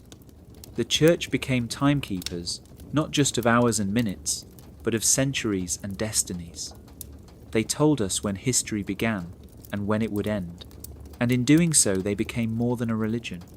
They became the authors of time itself. And the deeper you look, the more you realize time is not just passing by, it is being told, chapter by chapter, by hands older than we ever imagined. It's easy to walk through a cathedral and only see beauty, the soaring arches of the stained glass, the perfect balance of light and shadow. But what if that beauty was more than decoration? What if it was a message? A hidden code carved in stone, waiting for someone to notice. Not written in words, but in shapes, numbers, patterns. The architects knew what they were doing. They weren't just building churches. They were building vaults of knowledge. I remember staring up at the ceiling of an old basilica in southern France. Something felt off. Not wrong, just too perfect. The symmetry angles the way sunlight hits the altar exactly at noon on a certain day of the year. It didn't feel random. It felt planned. And when I looked closer, I saw it. The repetition of circles and triangles. Ratios that matched star maps. The golden spiral hidden in the layout of the nave. This wasn't art, it was information. Sacred geometry is the idea that certain shapes hold meaning, that the universe itself follows patterns. The circle for eternity, the triangle for balance, the square for foundation. These weren't just symbols, they were tools, and medieval architects used them like priests used scripture, to preserve truths too dangerous to say out loud. You see, when words were banned, when books were burned, when curiosity was punished, the builders turned to math. Geometry became their language, and they hid it in plain sight, behind the altars, beneath towers. In the floor plans of monasteries, they encoded ancient truths into the very stones the church stood on. One chapel I visited had a hidden diagram etched under a layer of plaster. When cleaned, it revealed a full map of constellations, perfectly aligned with the architecture. The church had covered it centuries ago, probably didn't even realize what it was. But the original builders knew. They were passing on a message about time, about the stars, about something the Vatican didn't want remembered. Some cathedrals were even designed to resonate with sound at certain frequencies, not by accident, by calculation. Tones that matched old musical scales, tied to healing, to meditation, to altered states of awareness. The builders knew what the priests didn't. Or maybe the priests knew too, and chose to silence it. It makes you wonder how much has been lost, or worse, how much has been buried on purpose. Because if the shape of a window can point to a forgotten planet, or the path of a hallway can mirror a sacred equation, then the church is standing on a puzzle it never solved, or pretended not to. The architects couldn't speak openly, but they built with intention. Every line, every angle, every stone was part of a message, and they left that message not for kings or cardinals, but for the future, for the ones who would one day ask why this place feels different. Why does it hum with something older than faith? Because some truths can't be shouted. They must be carved, whispered in math and stone and silent, and they are still waiting to be read. There is the church that everyone sees, the one with balconies and blessings and bells that echo across city rooftops, the one that holds ceremonies in the open and makes statements in front of cameras. But behind that curtain, some say there is another church, one that doesn't speak to the public, one that doesn't answer to the Pope, a hidden hierarchy beneath the surface, pulling strings with quiet precision. They call it the church beneath the church. I first heard whispers of it from an old scholar in Rome. He wouldn't speak the names out loud, but he showed me symbols carved into places no visitor was ever supposed to see, strange insignias on library walls, seals on envelopes that never went through normal channels. He said if the Vatican was a stage, then this was backstage, the control room, the quiet eye watching everything. This secret structure isn't written in public documents. You won't find it in Vatican directories or annual reports, but the signs are there, decisions made without explanation, priests who rise to power with no visible history, entire projects launched and then buried without a trace. Someone is making those calls, but it's not always the man in white. There are rumours of a council, not cardinals, not bishops, something older, something quieter. Men who wear no robes, but who carry centuries of knowledge and access. People say they meet in the sub-basements of Vatican City, rooms without names, corridors that lead to vaults, guarded not just by locks but by silence. One night in the archives, I stumbled on a restricted journal. It spoke of a place called the Black Room. No details, just that it was below the level where official records end. A priest had been assigned to clean near it once. He wrote only this: I heard voices behind the stone. They knew I was listening. Even the Pope is not immune to this shadow.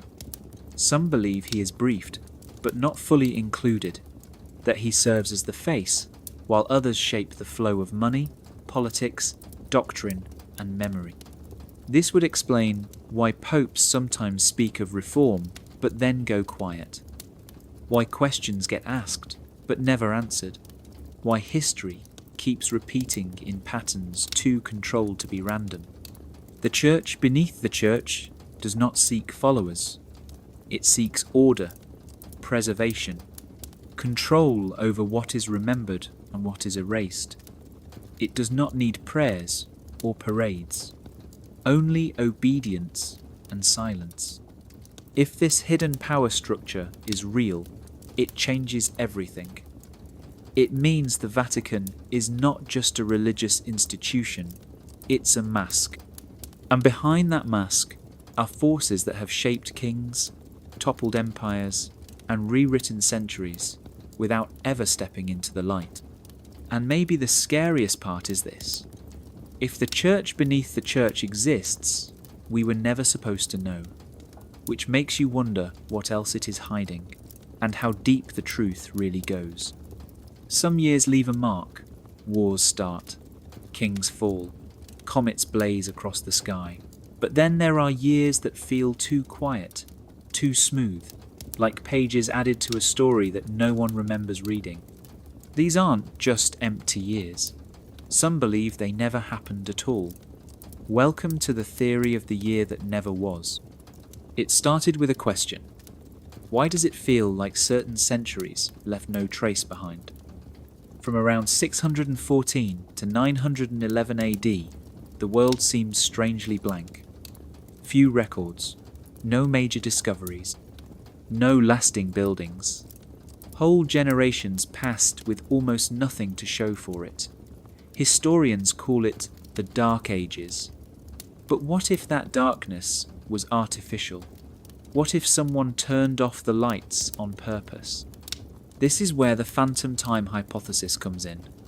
A theory that about 300 years of history were simply invented, not lost, not forgotten, forged, fabricated by powerful rulers who wanted to rewrite their place in time. The main suspects are Otto III, the Holy Roman Emperor, and Pope Sylvester II.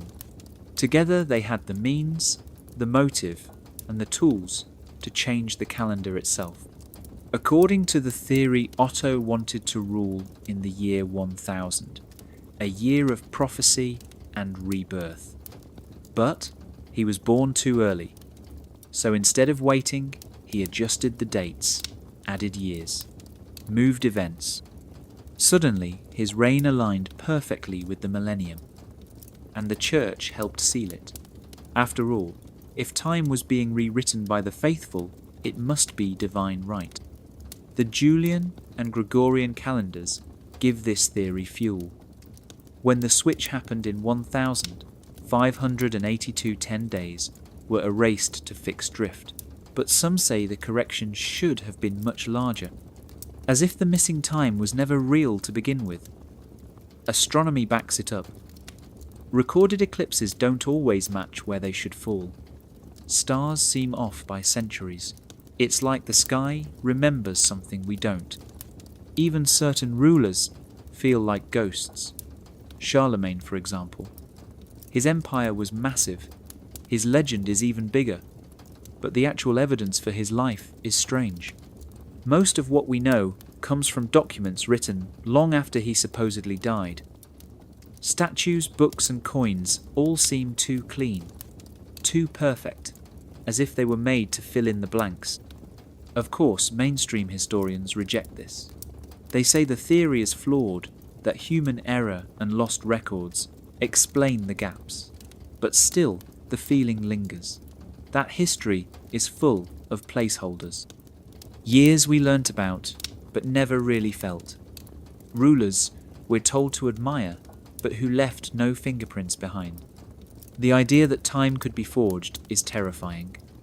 Because if you can fake the past, you can control the future. You decide what came before, who mattered, what was forgotten. You shape reality itself. And maybe that's why the Church was involved. Not just to bless the lie, but to protect it. Because once you admit time can be edited, you have to ask what else has been rewritten, and how much of what we know was never real at all. It was small, just a folded piece of parchment tucked between pages of an unrelated manuscript. No seal, no label, no reason it should have survived. But it did. And when the priest opened it, he knew instantly this wasn't supposed to exist. The ink was faded, but the language was sharp. A mix of Latin and a dialect used only by scribes deep inside the Vatican. It wasn't a prayer, it wasn't a confession, it was a directive. A set of instructions dated over 800 years ago. And at the bottom, a name that should not have been there. A name tied to a council that history claims never took place. The document outlined the deliberate destruction of certain texts, not heretical writings, not pagan rituals, but early versions of scripture itself, gospel fragments, astronomical records, treatises on healing and sound and light. The list went on. Some had already vanished from every known archive. Others had never been catalogued to begin with. It was as if someone had designed a vacuum in time and memory. And here it was laid out in neat, careful handwriting. What struck the priest most was the tone. It wasn't panicked or harsh. It was calm, methodical, as if removing knowledge was just another part of church maintenance, like sweeping the floors or mending robes. There was no apology, just a single closing line. The faithful must not remember what never served the faith. For days the priest sat with the document. He reread it, cross-referenced names, dates, phrases. One location appeared twice. A sealed chamber beneath a basilica in Ravenna. Officially, it was just a crypt, unused and unremarkable. But an old map showed something more. A second floor below the crypt. No stairs, no access. As if it had been built and buried all in the same century. That was the moment he broke. He had accepted silence for years, made peace with mysteries, even looked the other way when he found books with missing chapters and shelves that changed overnight. But this was different. This was proof that there was a plan, that forgetting had been scheduled like Mass. He knew he couldn't keep it, so he copied the document by hand, not digitally, not scanned. Ink on parchment like the original. He stored the copy somewhere no one would expect, a place not even the church would think to look. And the original? He burned it, not out of fear, but to erase his trail, to make sure they wouldn't trace the leak back to him. What it implied was simple and devastating. That memory had been weaponized. That forgetting was not a flaw of history, but a function of control. And the church wasn't just a keeper of the sacred. It was a curator of reality, selecting what remained and quietly erasing what did not. The seal had been broken, and for the first time he wasn't just a priest, he was a witness, and that made him dangerous. There are things the church still fears, not bombs or protests or angry letters, but questions, old questions that never got answers, questions that pull at threads they worked for centuries to bury. Not because they don't know the answers, but because they do. The truth isn't always loud. Sometimes it waits in silence, in locked drawers, in crumbling scrolls, with names no one says out loud. And the biggest secret isn't about angels or demons, or even Jesus. It's about time. About who wrote the story we all live inside, and what they left out on purpose. If people found out that entire centuries were forged, that calendars were adjusted to create a prophecy, or that the stars we see don't match the dates we're told, the illusion would collapse. If they saw how science was swapped for miracles, and how entire civilizations were painted over by saints. The cracks would be too big to hide.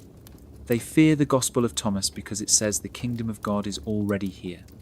They fear Mary Magdalene because she wasn't just a follower, she was a teacher. They fear old maps that show continents that no longer exist and machines that predate the church by thousands of years. Not because these things are evil, but because they prove we've been lied to. The illusion works because it feels complete. You grow up learning that history is settled, that the past is a straight line, but it's not. It's full of edits, blanks, substitutions. And behind each change is a motive: control. Because if you control the past, you decide who matters now. You decide what people can dream about tomorrow. What they still fear most is curiosity. Real curiosity. The kind that doesn't stop at Sunday school answers or dusty textbooks. The kind that reads banned books and asks why this chapter is missing. The kind that looks at the stars and wonders why they don't match the church's calendar. The kind that hears silence and listens closer. They fear the return of forgotten names. Names that once opened doors and healed bodies and moved stone with sound. They fear someone walking into a cathedral and realizing the carvings aren't just decoration, they're instructions. They fear that once the truth is seen, it can't be unseen. That memory will wake up and not go back to sleep. This isn't about destroying faith. It's about freeing it, about lifting the veil and letting people choose what to believe with their eyes wide open. Because faith built on fear isn't faith, it's control. So if you've made it this far, you already feel it. That itch in the back of your mind. That sense that something doesn't add up. Don't ignore it. Follow it. Question everything. Because the greatest fear of those in power is not rebellion, it's remembrance. And sometimes remembering is the most dangerous thing you can do, but it's also the most important. The story they told us was always the same, that the light faded, that darkness fell over the world, that people forgot how to think, how to build, how to dream. They called it the Dark Ages, like the world itself went blind. But maybe the truth is simpler. Maybe the light wasn't lost. Maybe it was hidden. There are sparks still glowing under centuries of dust. Not just in books or ruins, but in you. In the questions that won't leave you alone. In the quiet moments when something doesn't feel right. When the story sounds too clean, too neat, too edited. The truth is not gone. It's scattered, locked in vaults, coded in stone. Whispers passed down through paintings, blueprints, cathedrals and myths. The flame never died. They just built walls around it. And now those walls are starting to crack. You don't need permission to ask questions. You don't need a collar, a degree, or a blessing to wonder what came before. You just need to care enough to look, to read between the lines, to notice what's missing, because what they erased still echoes. The pages they burned still have shadows, and memory has a way of finding its way back. This journey was never about hate or revenge. It was about remembering, reclaiming, looking at the world not as they want you to see it, but as it really is. A place filled with knowledge that never belonged to one group. A planet where truth doesn't bow to titles or robes. And maybe the greatest secret isn't in some hidden archive under the Vatican. Maybe it's in the fact that you were never meant to forget, that deep down you always knew something was wrong. That all those so-called heresies and banned gospels and missing centuries aren't just mistakes, they're signs, clues, Warnings that truth isn't what we're handed, it's what we uncover.